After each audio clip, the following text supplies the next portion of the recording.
Hello and welcome to glennzb TV for Monday, the show that puts glennzb into your headset. Yes, I'm bringing New Zealand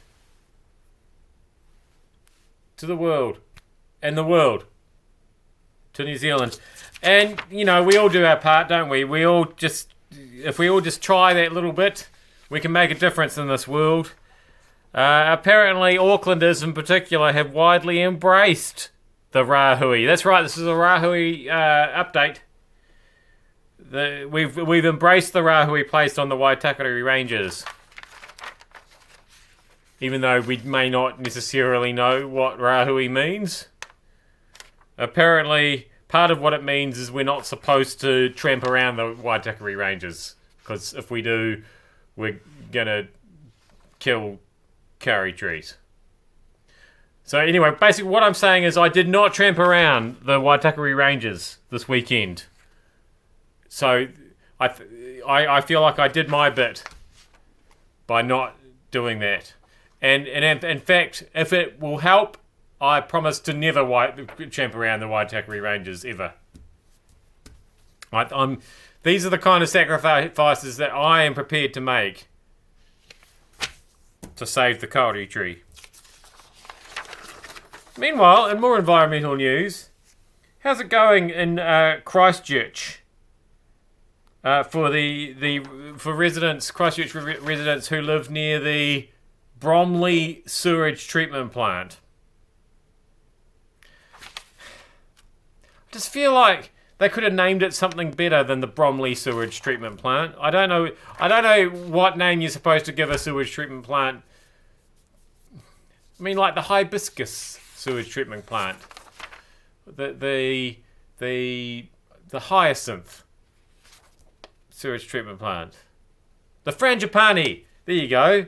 And then, even though it will still smell like a sewage treatment plant, just the fact that you're thinking about frangipanis might help. But when you just call it the Bromley sewage treatment plant, I don't think it helps. Anyway, apparently what's happening there is there's a whole lot of midges that fly around all over the place because it's a sewage treatment plant and gross stuff happens around there, especially in the warmer months.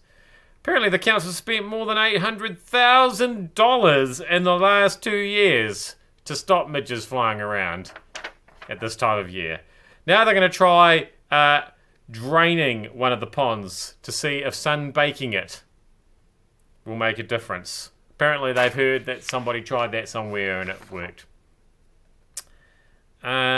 What I can say is that a bit like if you buy a house by a sports stadium, can you really complain about the floodlights being used for sports events? It's a bit like that, isn't it? If you buy a house by a sewage plant, there's going to be certain downsides. I'm just saying. Then we move further south, and indeed a little bit to the west in some places, where you won't be seeing the supermoon tonight. The only supermoon of the year.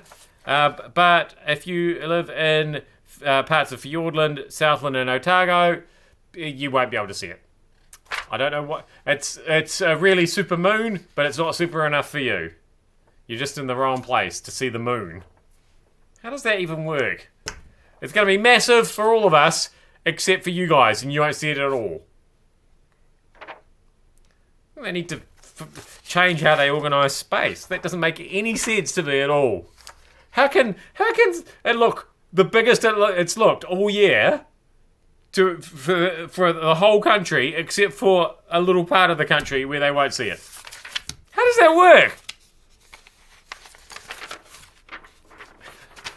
Wait, are you behind something? Is there a large tree that's just casting it? What the hell?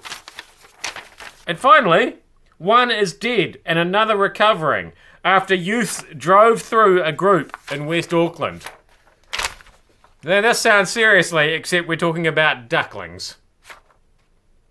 Yes, that's right. A duckling has died, and several other are... Local man Jason Valentine-Burt rushed out onto his street in Avondale yesterday morning when he heard yelling. He found locals shouting at a carload of youths who said they had intentionally mowed down the ducklings on Victor Street. Now, okay, you probably shouldn't intentionally mow down ducklings, admittedly, but in saying that, I don't think you should be swerving to avoid ducklings either. And thereby, maybe, I don't know, driving into a lamppost house, small child. Story here in New Zealand. Rest of the world, if you're watching, and I know you are, monitoring our every movement. Thank you so much for having me in your virtual headset. I am glennzb. Watch out for ducklings. We'll see you back here again tomorrow. Quack, quack.